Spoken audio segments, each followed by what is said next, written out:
वाणी और चिराग यहाँ पर डाइनिंग टेबल में बैठे बैठे राजेश और शिल्पा का वेट कर रहे थे और दोनों के बीच में काफ़ी मस्ती भी चल रही थी।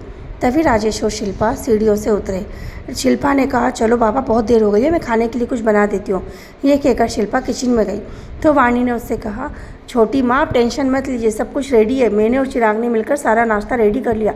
वाणी और राजेश दोनों हैरान हो गए, बोले, तुम लोगों ने नाश्ता बनाया? वाणी ने कहा, हाँ छोटी माँ, आपको बहुत देर हो गई थी आज उठने में, और वैसे भी आप और पापा बहुत थके हुए लग रहे थे, इसलिए मैंने सोचा कि आज हम ही लोग मिलकर खाना बना लेते हैं।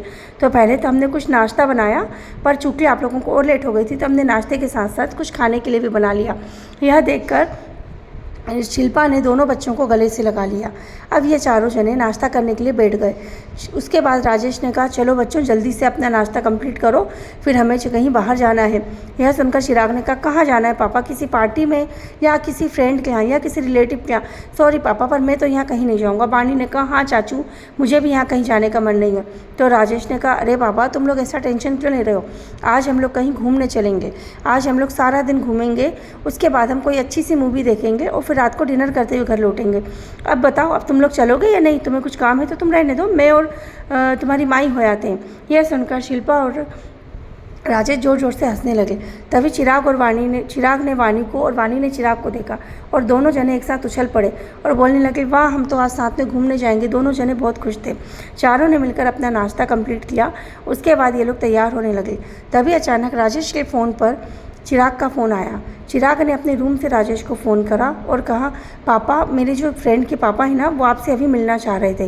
राजेश ने कहा, अच्छा ठीक है, तो मैं उनसे मिल लेता हूँ। चिराग ने कहा, लेकिन पापा, हम तो अभी घूमने जा रहे हैं ना। तो राजेश ने कहा, बेटा, तो बस थोड़ी सी देर का काम है, मैं तुमको और तुम्हारी माँ को कहीं ड्रॉप कर दूंगा, तुम लोग जाना। या एक काम करो, तुम लोग पहले मॉल में से शॉपिंग करना, तब तक मैं वहाँ आ जाऊँगा, उसके बाद हम लोग साथ में घूमने चलेंगे।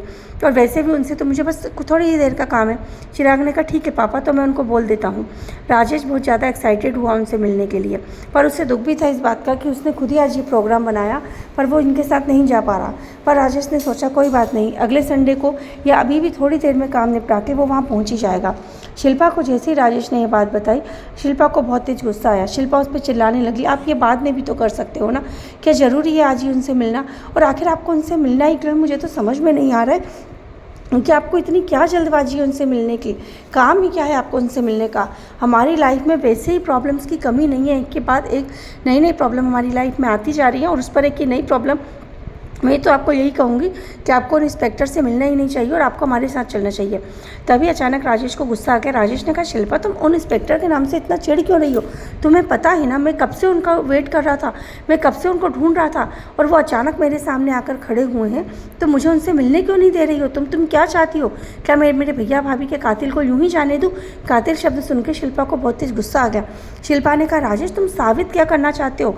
ये बात एक फैक्ट है, ये रियल है, तुम इसे मानो या ना मानो, दीदी और जीजू का एक्सीडेंट हुआ था, कोई कत्ल नहीं हुआ था, और कौन उनका मर्डर करेगा?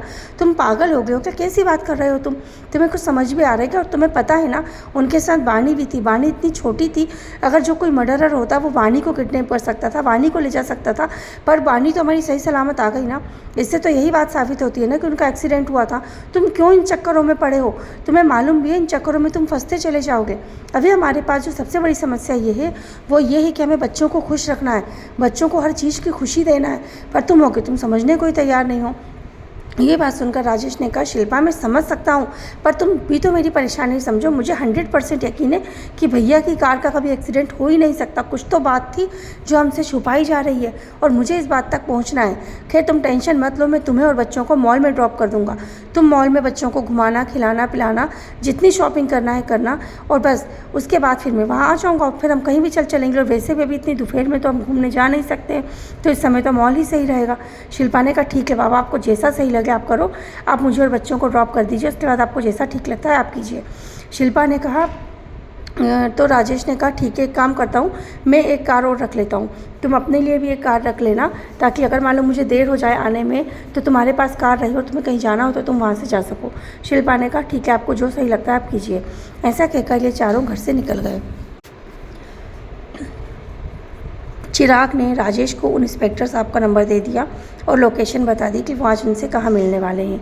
इसके बाद वाणी, शिल्पा और चिराग ये तीनों मॉल में चले गए और वहाँ पर ये लोग घूमने लगे। राजेश उन इंस्पेक्टर साहब से मिलने के लिए कैफ़े में चला गया। राजेश बहुत देर तक वहाँ बैठा रहा पर वो नहीं आए। उसके बाद राजेश ने सोचा कि चिराग ने मुझे उनका नंबर सेंड किया था, मैं उन्हें फ़ोन लगाता हूँ। तभी अचानक राजेश की नज़र गेट पर पड़ी। उसने देखा तो गेट से वही इंस्पेक्टर साहब आ रहे थे। राजेश तुरंत उन्हें देखकर खड़ा हो गया और वो इंस्पेक्टर साहब ने भी राजेश को पहचान लिया और वो उसके पास चले गए। तभी राजेश ने उनसे कहा, सॉरी सर, मैंने आपको इस तरह से परेशान किया। तो इंस्पेक्टर साहब ने कहा, नहीं नहीं नहीं नहीं, मुझे आपको सॉरी बोलना चाहिए। मैं आपको कितना इंतज़ार करवाया, आप कब से मुझसे मिलना चाह रहे थे पर मैं मिल ही नहीं पाया और आज भी मुझे आने में कितनी देर हो गई। राजेश ने कहा, कोई बात नहीं, आपका काम ही ऐसा है, उसके बाद भी आपने मेरे लिए टाइम निकाला, ये बहुत बड़ी बात है। यह कहकर दोनों जने बैठ गए। उसके बाद इंस्पेक्टर साहब ने राजेश से कहा, बोलिए मिस्टर, आपने मुझे क्यों बुलाया, क्या काम है आपको मुझसे? राजेश ने कहा, सर क्या आपने मुझे पहचाना? आपको क्या ध्यान है कि आपने मुझे पहले कहीं देखा है?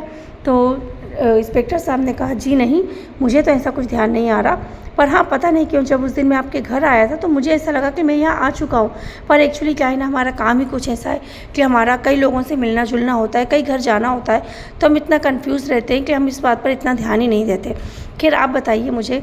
राजेश ने कहा, एक्चुअली मैं आपको बताता हूँ, आज से कुछ साल पहले, करीब 15 साल पहले की बात होगी, मेरे भैया और भाभी का एक जगह एक्सीडेंट हो गया था, कार एक्सीडेंट। और उस रात आप ही हमारे घर आए थे और आपने मुझे बताया था कि उनका एक्सीडेंट हो गया। उनका एक्सीडेंट पता नहीं कहाँ हुआ था, मुझे तो इस बारे में कुछ पता भी नहीं। हाँ बस मुझे ये पता है कि आप मेरे घर आए, आपने शायद मुझे कॉल भी किया था उस जगह से जहाँ एक्सीडेंट हुआ था, पर मेरा फ़ोन बंद था तो मेरी बात नहीं हो पाई। फिर आप अचानक घर आ गए थे और तब तक आपने भैया भाभी को एक हॉस्पिटल भी ले गए थे और हमारी कार जिसका एक्सीडेंट हुआ था वो भी ऑलरेडी गैराज पर रिपेयरिंग के लिए जा चुकी थी, इसलिए हमें कभी इस बात का पता ही नहीं चला। पर पता नहीं क्यों अचानक मेरे मन में ये बात आ रही है कि मेरे भैया जो इतनी अच्छी कार चलाते थे उनका एक्सीडेंट क्यों हुआ। और आपको पता है मेरे भैया की एक आदत थी, वो कभी भी कहीं भी किसी कार को जब लेकर जाते थे तो उसको प्रॉपर सर्विस करवा के लेके जाते थे, तो कार में भी कोई प्रॉब्लम नहीं होगी। फिर किस वजह से उनका एक्सीडेंट हुआ, यही चीज़ मैं जानना चाहता हूँ। इसके लिए मैं कई सालों से आपको ढूंढ रहा हूँ। कई साल पहले मैंने उस पुलिस स्टेशन भी फ़ोन लगाया था जहाँ आपकी ड्यूटी थी, पर वहाँ भी पता चला कि जो आप लोगों की पोस्टिंग थी वो कहीं और हो गई, वहाँ से भी आपका कोई कॉन्टेक्ट नहीं मिला। उसके बाद फिर मैं इस बात को भूल चुका था, पर अचानक वानी की बर्थडे पार्टी में आपको देखा तो मुझे ऐसा लगा मैंने आपको कहीं देखा है। फिर मैंने चिराग से बात की तो चिराग ने आपके बारे में बताया कि आप एक इंस्पेक्टर हैं और आप की पहले यहीं पोस्टिंग थी। तो यह सुनकर मुझे सारी बातें याद आ गई कि आप ही थे जो उस दिन घर आए थे। बस यही इस बात जानने के लिए मैं आपसे मिलना चाहता था। बताइए मुझे, आपको पता है क्या कि आपको मेरे भैया भाभी कहाँ मिले थे, किस जगह मिले थे, और आपने जो गाड़ी ठीक होने दी थी वो कहाँ दी थी, कैसा हुआ था, कुछ तो हमें पता चल सकता है। इंस्पेक्टर साहब ने कहा, मिस्टर राजेश आप यूँ ही इतना परेशान हुए। देखिए सबसे पहली बात तो ये कि हमारे पास डेली कई केस आते हैं, तो मुझे ठीक से ध्यान ही नहीं रहता कि कौन सा केस कब आया था और कहाँ कुछ मिला था। और एक्चुअली मेरी नाइट ड्यूटी ज़्यादा रहती है, तो नाइट ड्यूटी में तो ऐसे ही केस हमारे पास ज़्यादातर आते हैं। तो मुझे एक्चुअली में उस लोकेशन का आइडिया तो नहीं है, पर रुकिए मैं कुछ सोचता हूँ कि हम कैसे उस जगह का पता लगा सकते हैं। यह कहकर इंस्पेक्टर साहब कुछ सोचने लगे और राजेश भी परेशान होने लगा कि क्या वो कुछ सोच पाएंगे, उन्हें कुछ याद आ पाएगा जिससे कि वो ये सारी बातों को जान सके। अब आगे की कहानी जानने के लिए सुनते रहिए हमारे आगे की कहानी का भाग नीम का पेड़। Thank you.